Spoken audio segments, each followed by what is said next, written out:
Presented by तिलक recording studio. College के मुखिया सा सेटिंग तोरा खास मिले तो है के कॉलेज के मुखिया सा सेटिंग बिल पास मिले तो तोरा ढोरी पसंद गे छौरी इंदराया बास मिले तो तोरा ढोरी पसंद गे छौरी इंदराया बास मिले तो है के कॉलेज के मुखिया सा सेटिंग सब पास मिले तो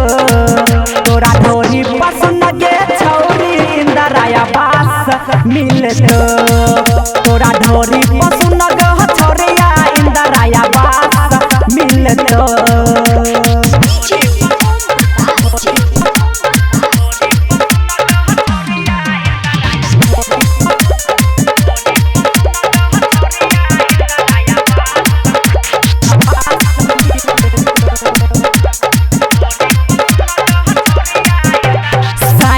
तो जरूरी तोरा लालू छ गहिर तोहा ढोरी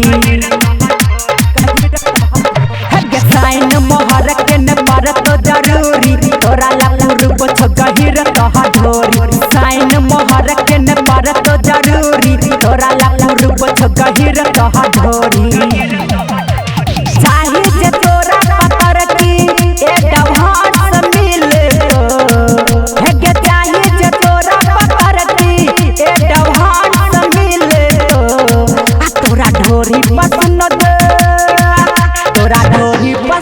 के छौरी इंदराया बास मिले तो तोरा ढोरी पसंद के छौरिया इंदराया बास मिले तो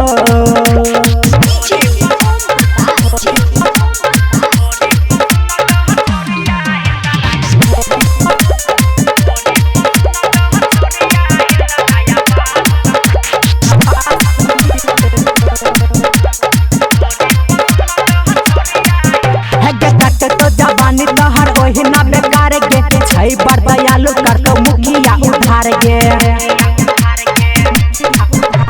कट तो जवानी तोहर ओहिना बेकार गे छै बड़ दयालु कर तो मुखिया उधार गे कट तो जवानी तोहर ओहिना बेकार गे छै बड़ दयालु कर तो मुखिया उधार गे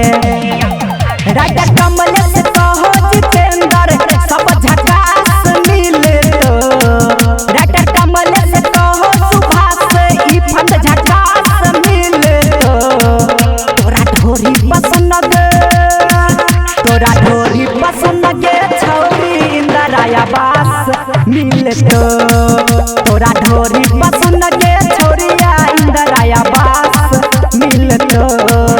रस्सी कटवा ले।